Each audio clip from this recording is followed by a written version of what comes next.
Salvador Nasrallah fue señalado por Donald Trump de ser un casi comunista, así puso, y de estar realmente trabajando para Xiomara Castro. Y Donald Trump dijo, el pueblo hondureño tiene que votar por Asfura. En Honduras se declara empate técnico y se suspende el conteo de las votaciones presidenciales. Empate técnico. Empate técnico, y aquí lo grave. Según el Consejo Nacional Electoral, que sería como su INE, digamos, participaron en estas elecciones 2.8 millones de personas. ¿De cuánto crees que es la diferencia? Pues si es en empate técnico debe de ser unos 10,000 votos. 515. No, bueno.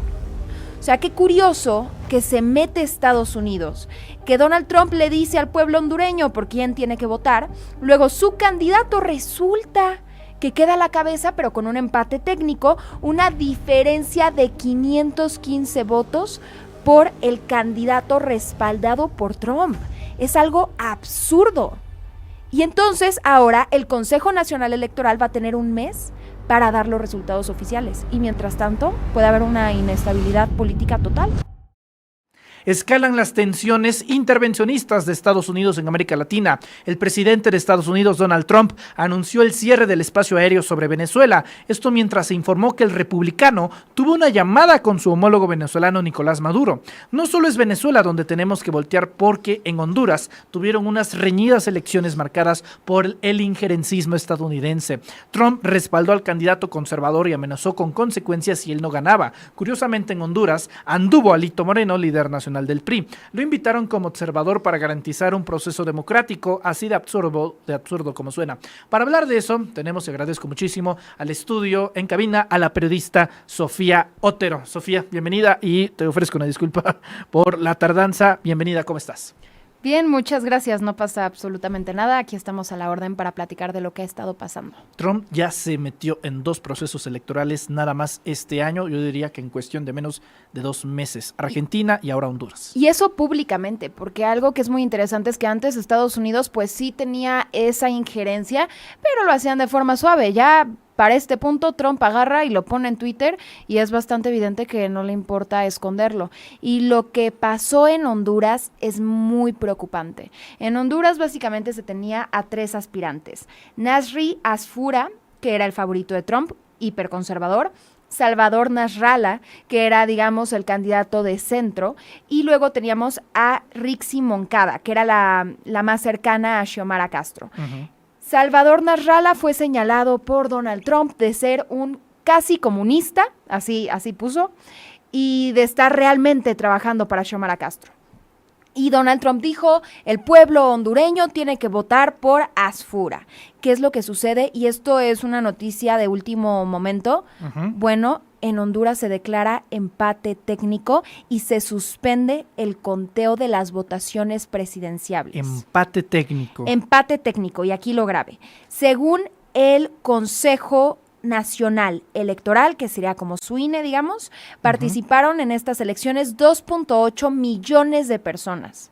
¿De cuánto crees que es la diferencia? ¿De cuánto?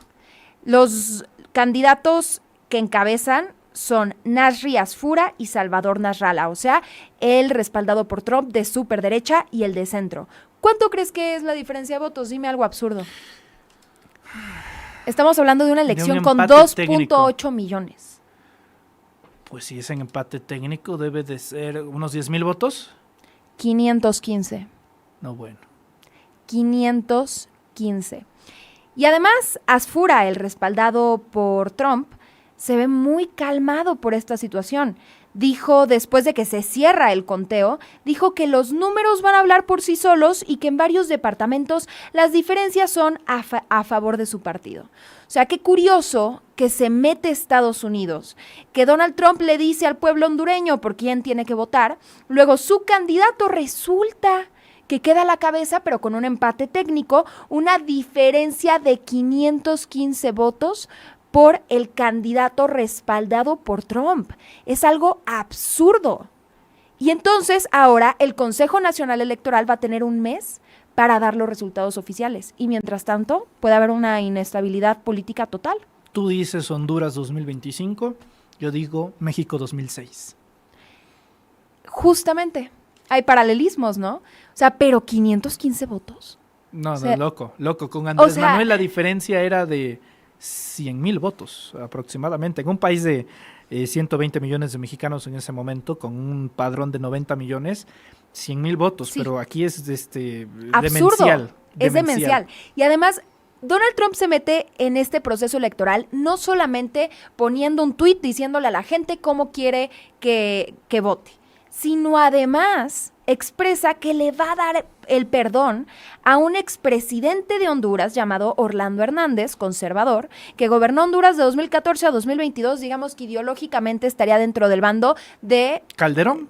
Sí, de Calderón, pero te voy a explicar por qué. De nuevo, paralelismos. Este señor, Orlando Hernández, estaría dentro del bando de Nasri Asfura, que es el que respalda a Donald Trump. Bueno, ¿cuál es la cuestión con Orlando Hernández? Que fue sentenciado el año pasado por narcotráfico. De nuevo, un expresidente sentenciado por narcotráfico y lo sentenciaron a 45 años en prisión. Y Donald Trump ya estuvo diciendo el fin de semana que lo va a perdonar, que lo han tratado muy injustamente, evidentemente para tratar de lavarle la cara al bando conservador que tiene pues estos lazos con el narcotráfico en su país. Y no es cosa menor, porque cuando lo sentencian a 45 años en prisión, a Orlando Hernández, lo sentencian por haber traficado 500 toneladas de cocaína a Estados Unidos. Órale. 500 toneladas de cocaína. Es que, de O sea, Donald Trump indultando a un narcopresidente. A un narcopresidente en proporciones, de nuevo, demenciales.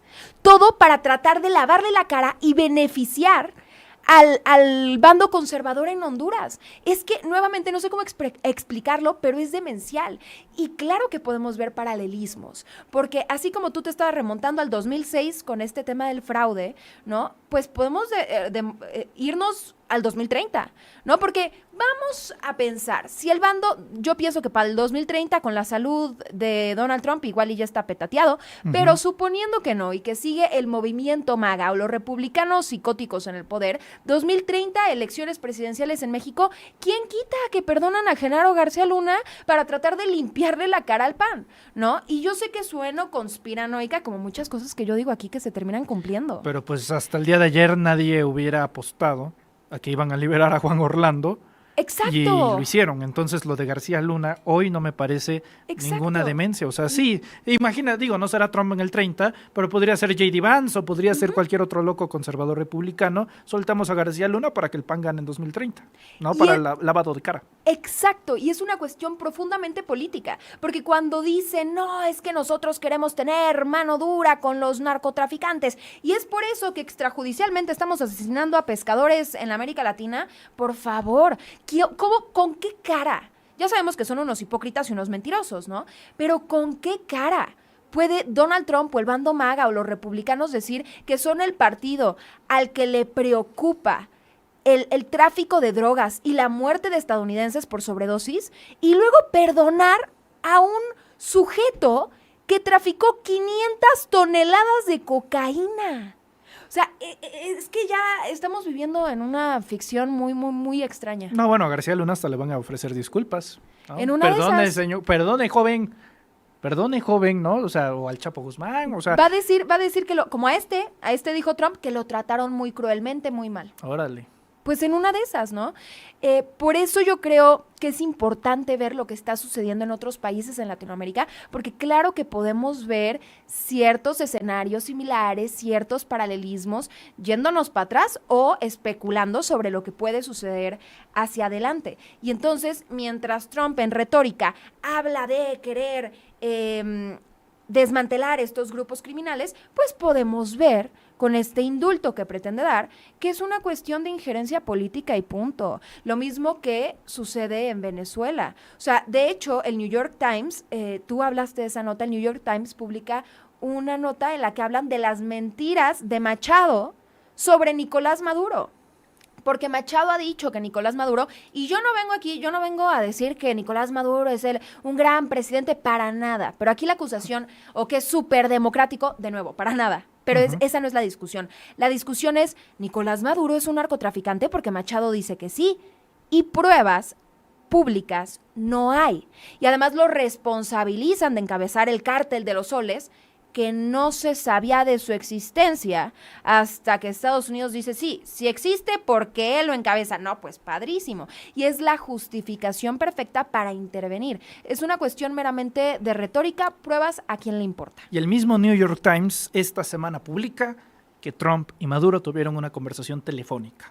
Correcto. Lo interesante de esa llamada es que no se tiene realmente claridad de qué es lo que se dijo en la llamada. Un ultimátum es lo que se... Sí, se maneja, lo trae el Miami Herald, es quien habla del ultimátum, pero realmente no es nada 100% confirmado de forma oficial por alguna de las partes, ya sea Maduro o ya sea Trump. Lo que sucedió el domingo es que Donald Trump confirma que sucedió la llamada. Esta llamada presuntamente habría ocurrido el 21 de noviembre y justamente es un trascendido que se da este ultimátum. Básicamente te dejo vivir a ti y a tu familia porque podría asesinarte, podría enviarte un misil a la cabeza, pero ¿sabes qué? No lo voy a hacer si dejas el poder. Básicamente, si entregas el poder, se lo entregas aquí a mi puppet, María Corina Machado, y pues ella ya nos prometió que nos va a dar las reservas de absolutamente todo, ¿no? Entonces todo el mundo gana excepto el pueblo venezolano, pero ya que.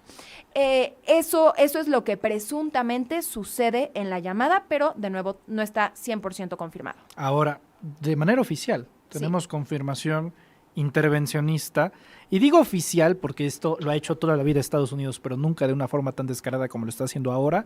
Tenemos a Argentina, Venezuela, Honduras. Y en estas últimas dos, Argentina y Honduras, de manera irrefutable, podemos afirmar que los dichos de Trump sí tuvieron injerencia en los resultados de ambas elecciones.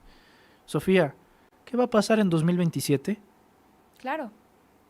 Aquí en México, que tenemos internas. ¿Qué le quita a Trump de decir si los mexicanos no votan por el PAN, o si los mexicanos no votan por la oposición, o si los mexicanos votan por la 4T, habrá castigos en deuda, en migración, en intervencionismo? O sea, perdón, existe la OEA, la ONU, o sea, ¿dónde está la policía del mundo? ¿Dónde está? Tenemos a un tremendo loco, ¿no? Sí. Ahora ya desplegando en todo su esplendor el poder intervencionista.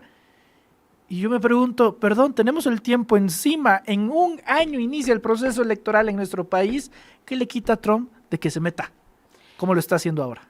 Hay una frase que dice una creencia de la izquierda que es básicamente las leyes están hechas para los pobres, porque los ricos se pueden salir con la suya, ¿no? Si existen las fianzas, entonces la justicia es meramente selectiva. Y eso lo podemos extrapolar a lo que está sucediendo alrededor del mundo. A ver, métete con Estados Unidos. A ver, métete con Estados Unidos, que controla el dólar, la economía mundial, que tiene tantas armas, que tiene el ejército más poderoso del mundo. Entonces, aunque Trump evidentemente está haciendo delitos al meterse en la política extranjera, en la política latinoamericana, pues ¿quién le va a decir algo? ¿No? Pero ya quisiera ver, cada vez que le preguntan algo a la presidenta y ella se sale de la línea de decir respetamos la soberanía de los pueblos y dice un dejo de opinión, intervencionista, ¿no? Por ejemplo, la situación en Perú, cuando ha hablado de la violación de derechos humanos en las protestas, los asesinatos, etcétera. No, intervención lo que está haciendo Trump, por el amor del cielo. O sea, ¿cómo es posible, como tú dices? Y claro que tiene repercusiones, porque antes del tuit de Trump, en el que Trump dijo básicamente, pueblo hondureño, tienen que votar por Nasri Asfura, antes de eso, la favorita era Rishi Moncada, que es... De hecho, al principio se daba como ganadora a ella. Exacto, y ahora ella queda en el tercer lugar solamente con el 19% de los votos. O sea, yo ahí, imagínate que estuviéramos en una contienda presidencial y se sabe que, imaginemos las elecciones pasadas, ¿no? Que se sabe que Claudia Sheinbaum pues es la favorita y de repente terminan siendo las elecciones un empate técnico entre Maynes y Xóchitl. No, bueno. ¿Qué es eso? No, bueno. Digo, o sea, para que entendamos la gravedad de lo que está sucediendo y del poder que tiene Donald Trump. Y qué curioso, como te decía, que Nasri Asfura es quien dice, calma, el tiempo nos va a dar la razón. ¿Por qué estás tan calmado? ¿Por qué el candidato de Trump está tan calmado? Y si lo vemos en el escenario, en el contexto mexicano, Podemos pensar, sí, Andrés Manuel López Obrador tenía una buena relación con Trump. ¿Por qué? Porque Trump habla siempre de que si tiene adversarios, pero son adversarios poderosos, básicamente vuélvete su amigo, vuélvete su compadre porque no te conviene. Y eso es lo que le pasaba con Andrés Manuel López Obrador. ¿Por qué? Porque sabía que tenía una gran popularidad. Y es lo mismo que pasa con la presidenta Claudia Sheinbaum. Sabe Donald Trump que no puede meterse de forma violenta contra ella porque le terminaría perjudicando a él. De hecho, Claudia Sheinbaum es muy popular incluso en Estados Unidos. Entonces, no lo hace. Pero realmente que sistemáticamente Donald Trump no le esté faltando el respeto a la 4T o a la presidenta o al expresidente no tiene que ver con sus simpatías, sino con uno de estos juegos de poder. Porque si nos vamos realmente quién se alinea con Donald Trump, pues ahí tienes a los panistas, a Alejandro Moreno saliendo en Fox News, Verástegui, que incluso fue parte de una de sus... Toda la oposición en sí. Totalmente, que están llamando a la y intervención. los medios de comunicación, Televisa y Azteca, que le dan foro a Cristina Oem, que siguen pasando sus infomerciales. Totalmente. Entonces... Es una cuestión en la que, claro, que si Donald Trump sigue vivo para 2027, digo, ¿quién quita? Porque dice que su comida favorita es McDonald's, entonces no lo sé, y en vez de agua toma Coca-Cola o Pepsi, Hierba etcétera. mala nunca muere. Buen punto, pero si sigue vivo Donald Trump, exacto, ¿quién quita que va a intentar decir voten por el PRI, voten por el PAN en particular, voten por esta clase de candidatos que están apoyando la injerencia estadounidense? A mí lo que me parece interesante es pensar, si eso sucediera, yo creo que le terminaría perjudicando más a el candidato o la candidata en cuestión. Porque no creo que las y los mexicanos dijéramos, ¡ay, padrísimo! Este diputado, este alcalde es respaldado por Donald Trump, voy a votar por él. Justo al revés. ¿Me explico? Y yo creo que es una cuestión en la que si acaso les beneficiara es porque es un juego de miedo. Es un juego de, si no ganan los candidatos que yo quiero, no voy a negociar. Ya sabemos lo que va a pasar. Si gana, supongamos que Donald Trump apoya al PAN y aún así gana la 4T, Donald Trump se va a sentar a la mesa de la negociación con la 4T, porque no le va a quedar de otra. Y yo, para finalizar, diría esto. Sí se le puede vencer a Trump. Aún con sus llamados, sí se le puede vencer a Trump, y el ejemplo lo tienes en Nueva York. Totalmente. Y ¿sabes qué? Antes de despedirnos de esta transmisión, Nueva York es un excelente ejemplo, porque Zoran Mamdani, el que gana la alcaldía de Nueva York, es un alcalde que se dice socialista, que se dice de izquierda, que quiere dar muchos beneficios sociales, gratuitos, etcétera. El antítesis de Trump. Y Trump decía, si gana... Perfecto ejemplo. Si gana Zoran Mamdani, le voy a cortar todo el financiamiento federal a Nueva York. Gana Zoran Mamdani, ¿qué hace Trump? Lo invita a la Casa Blanca y se vuelven amiguis. ¿Por qué? Porque sabe que es poderoso. Pero en este momento la transmisión está así. No somos nosotros, tal cual es YouTube. Tal cual es YouTube. Y hay algunos amigos que les está llegando y viniendo la señal. Hay algunos que les está apareciendo congelada, hay otros que no. Pero miren... yo no soy, porque no es mi estilo, no es mi estilo ser conspiranoico, no es mi estilo. Yo no me pongo yo sí. la gorrita de aluminio. Miren, yo de verdad, o sea, me da hueva tirarnos al suelo pero ya son tantas, Sofía, ya son tantas que, en fin, decía Juárez, hay que luchar con lo que tengamos hasta donde podamos, ¿no? Y como yo soy juarista, yo adopto esa y ni modo, pues así las cosas. Si así quiere jugar YouTube, pues así vamos a jugar. Sofía Otero, te agradezco mucho. Como decía antes de que se cortara, tú y yo vamos a presentar una investigación los próximos días. Esta semana es una muy importante investigación. Y esa no la vamos a transmitir en vivo. ¿Qué tal que nos la bajan también? ¿No? Sí. Esa la vamos a pregrabar y vamos a estarla mostrando los próximos días. Por lo pronto yo te agradezco mucho. ¿En dónde te podemos encontrar en redes? En todos lados estoy como sof.otero, principalmente en Instagram, y ahí pueden leerme y escucharme. Muy bien, muchas gracias, Sofía. Y gracias a usted que nos vio y que nos escuchó.